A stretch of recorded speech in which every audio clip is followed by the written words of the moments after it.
I have been contemplating sharing this with you all, but today has just been a really emotional day, and I just think that it's best I share it with you all. So as you all know, I had fertilised eggs underneath my broody silky hen.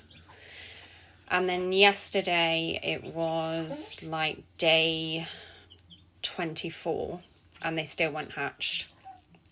So I contacted a breeder that lives close to me and asked whether it was likely for these eggs to hatch. And he said, bring the eggs to me and I can candle them and see if there are any chicks in there.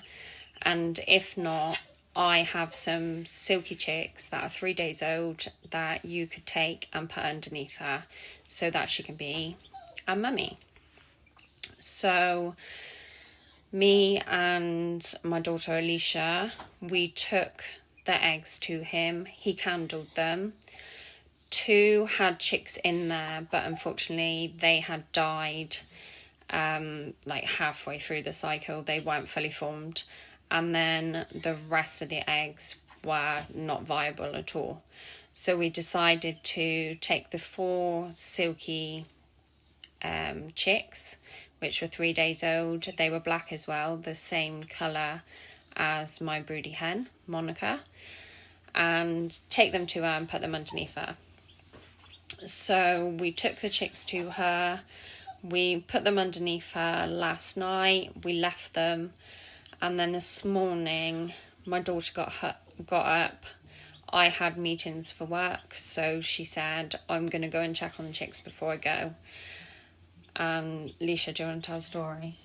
So I got to the farm this morning and opened the hatch, and unfortunately Monica had rejected her babies and they got cold throughout the night, and it seemed that they all passed away. I realised that one of the chicks, the last one that I took out of the coop, had a little bit of life in her. So I got to my van, grabbed a basket, and I brought her home. So Alicia come home with the chick, and if I'm honest with you, she didn't have much strength at all, and I just thought, we've got to give it our best shot, but I honestly thought this chick wasn't even going to last an hour.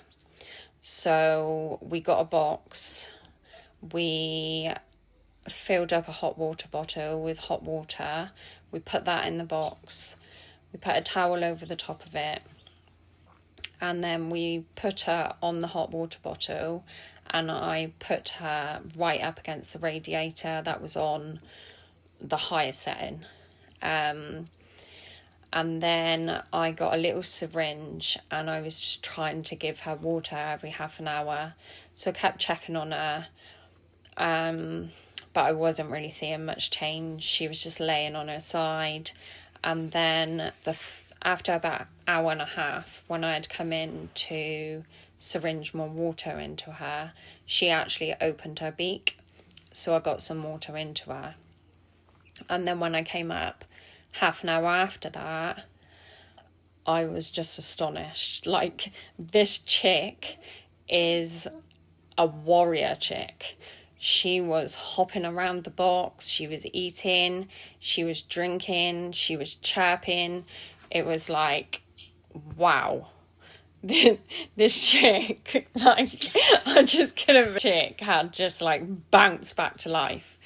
Alicia phoned me in her dinner break and she was like, what's the update on the chick? And I was like, FaceTime me. I was showing her the chick. We just couldn't believe our eyes. But as time went on, she was just chirping and chirping and chirping and loud. And if I picked her up and I placed her on me, she would just stop chirping and just settle. But as soon as I took her off me and I put her back into the box, she would start chirping again.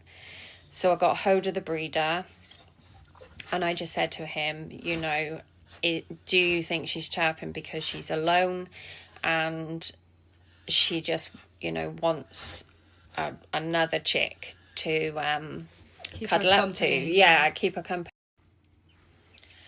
So I said to the breeder, would you mind if I come back and I get another 2 chicks off you to put with her? And he was like, absolutely amazing, because at first I was just thinking, there's no way on this earth this guy is ever going to sell me any more of his chicks. But he was really understanding, and he was just like, as sad as it is, you know, nobody was to know that the hen was going to reject the chicks. So he was like, it's absolutely fine, come back. He didn't have any silkies left, so we had to get a different breed of chicks, which we had seen the previous day, and I did contemplate actually getting them as well, and I'm so glad I never now. I am so glad I never got them, because I would have put them in with her and possibly they would have died as well. So I'm just so thankful that I just left them there. But I did say to him that the chick that had survived, she's just like full of life now and she's trying to get out of the box. So he said, get yourself like a plastic storage box that you get from like B&M, Home Bargains and places like that, to put them in so that she can't get out. So I said, great, I'm going to go and get this box and then I'm on my way to pick these chicks up. So that is what I did. And we came home with the chicks, and Alicia had no idea. She was at work, and I just said to her, when you get home, there's a surprise there for you, because she was just so heartbroken. We all were so heartbroken that these chicks had passed away.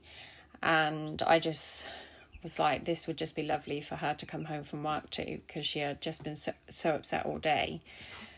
And so yeah, they are all together and happy and warm, and it's such a sad story, which is like, I'm gonna cry. Yeah, I'm crying. It's such a sad story, but the fact that this little chick survived is just so heartwarming.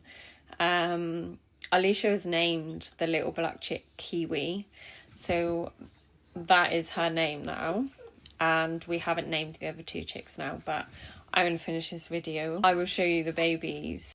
So here are the chicks. The little black one is Kiwi, our little warrior survivor, and the other 2, they are Welsummer breed. But they're so gorgeous. Alicia, do you want to pick them up so we can get a better picture of them all? So Kiwi, our little warrior, our little surviving little warrior.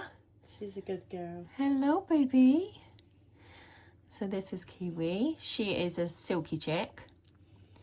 And then we haven't named the other 2 yet. It's so hot in here. Literally, oh, literally feel like I'm in a sauna. They're right next to the heating. So this is one of the chicks, and then, oh, They like to run. and this is the other one. You're so beautiful. Go on then, go back in with your friends.